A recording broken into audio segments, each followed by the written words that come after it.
The national capital, where Delhi continues to be wrapped up in a blanket of toxic smog, with the air quality in the severe category for the third consecutive day. The top 5 polluted areas in Delhi this morning are Jahangir Puri, Bhawana, Wazirpur, Rohini and Punjabi Bagh. Palam and Safdarjung have reported 500 to 400 meters visibility respectively, with no respite in sight. All primary schools in Delhi have been moved online. While GRAB 3 is in effect, construction and demolition will be halted. All non-essential mining activities will be suspended. Non-electric, non-CNG and non-BS4 diesel interstate buses will be restricted, and schools are suggested to shut till class 5 in Delhi NCR. Furthermore, a ban on the plying of BS3 petrol and BS4 diesel four-wheelers is set to be imposed, and commercial vehicles will be banned from entering the national capital. Meanwhile, my colleague has filed a ground report from the Delhi NCR region. Take a listen. NCR में बढ़ते pollution को देखते हुए अब grab 3 के नियम भी लागू कर दिए गए हैं। इस वक्त हम गाजियाबाद में मौजूद हैं। गाजियाबाद की तस्वीरें आपको दिखाते हैं किस तरीके से सड़कों पर घनी धुंध सी छाई हुई दिखाई दे रही है। ये पोल्यूशन की वो खतरनाक चादर है जो आम जनता को परेशान के साथ साथ अब बीमार भी कर रही है। आप देखेंगे किस तरीके से जो भी ऊंची ऊंची इमारतें जो आपको दिख रही हैं ये धुंधली सी दिखाई दे रही हैं। इसी तरीके की तस्वीर पूरे गाजियाबाद में देखने को मिल रही है। हालांकि ग्रैब 3 के नियम भी अब लागू कर दिए गए हैं, क्योंकि पोल्यूशन का स्तर बेहद ख़राब श्रेणी में दर्ज किया जा रहा है। ऐसे में जब ग्रैब 3 के नियम जब लागू होते हैं तो क्या क्या पाबंदियां होती हैं वो हम आपको बता देते हैं। निर्माण कार्य और तोड़फोड़ पर रोक लगा दी जाती है।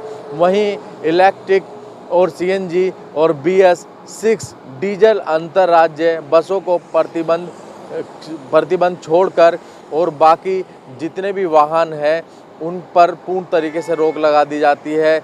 वहीं जो सरकारी बच्चे हैं, जो छोटे छोटे बच्चे स्कूल जा रहे हैं, स्कूलों को भी ऑनलाइन क्लासेस की तरफ ले जाया जाता है।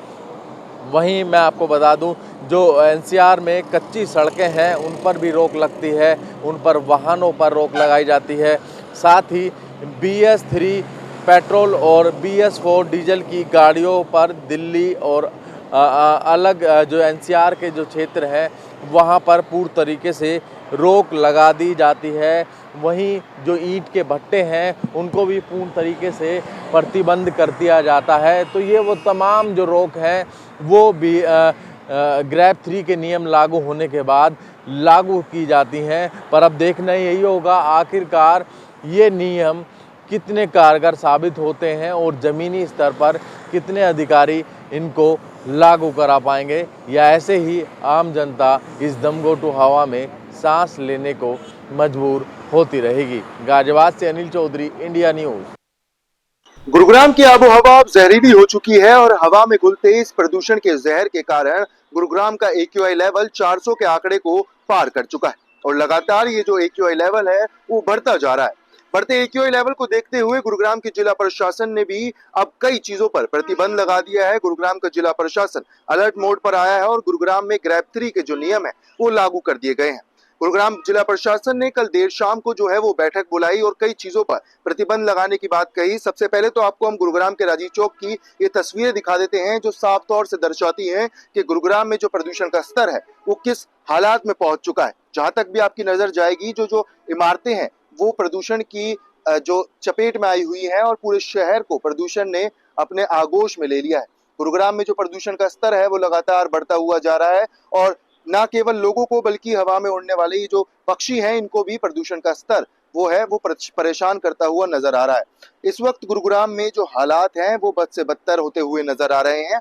हालांकि आपको बता दें ग्रैब 3 गुरुग्राम में लागू कर दिया गया है क्योंकि जो AQI लेवल है वो 400 के पार पहुंच चुका है। इन ग्रैब 3 के नियमों के अनुसार कई चीजों पर प्रतिबंध लगाया जाएगा। चाहे बात करें डीजल से और पेट्रोल से चलने वाले BS3 और BS4 व्हीकल्स पर प्रतिबंध लगा दिया जाएगा। कंस्ट्रक्शन और डेमोलिशन पर पूरी तरीके से रोक लगा दी जाएगी। खनन की जो एक्टिविटीज हैं उन पर भी पूरी तरीके से प्रतिबंध लगाया जाएगा। साथ ही लोगों के लिए भी खास निर्देश जारी किए गए हैं। लोगों से अपील की गई है कि अगर जरूरी हो तो ही वो घर से बाहर निकलें और साथ ही इस बढ़ते प्रदूषण की वजह से जो मरीजों की संख्या है वो भी बढ़ती हुई नजर आ रही है। आपको बता दें, गुरुग्राम के सिविल हॉस्पिटल में लगातार जो मरीजों की संख्या है वो बढ़ती हुई नजर आ रही है। रोजाना जो मरीजों का आंकड़ा है वो 70 और 80 को पार कर चुका है। लोगों को सांस लेने में दिक्कत हो रही है। बढ़ते प्रदूषण की वजह से आंखों में जलन की शिकायत हो रही है। और ये भी बता दें कि जो ये प्रदूषण का स्तर लगातार बढ़ता जा रहा है, ये कहीं ना कहीं लोगों के स्वास्थ्य को बहुत ज्यादा नुकसान पहुंचाता हुआ नजर आ रहा है। और सबसे ज्यादा ये नुकसान अस्थमा और हाई बीपी के पेशेंट्स को पहुंचाता है, क्योंकि जो ये प्रदूषण है इसमें दो कण माने जाते हैं, PM2.5 और PM10। PM2.5 के जो कण होते हैं वो मोटे कण होते हैं और वो हमारे सीधा शरीर में जाते हैं और कहीं ना कहीं हमारे शरीर को ज्यादा नुकसान पहुंचाते हैं।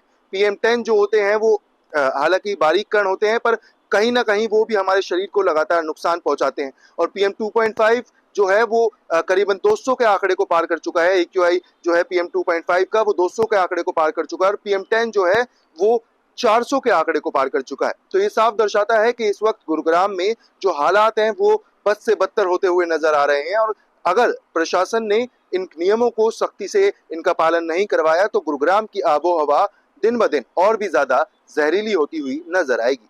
वीडियो जर्नलिस्ट JD के साथ Kohit Kaushik, India news. For more such videos, subscribe to the NewsX YouTube channel, hit the bell icon.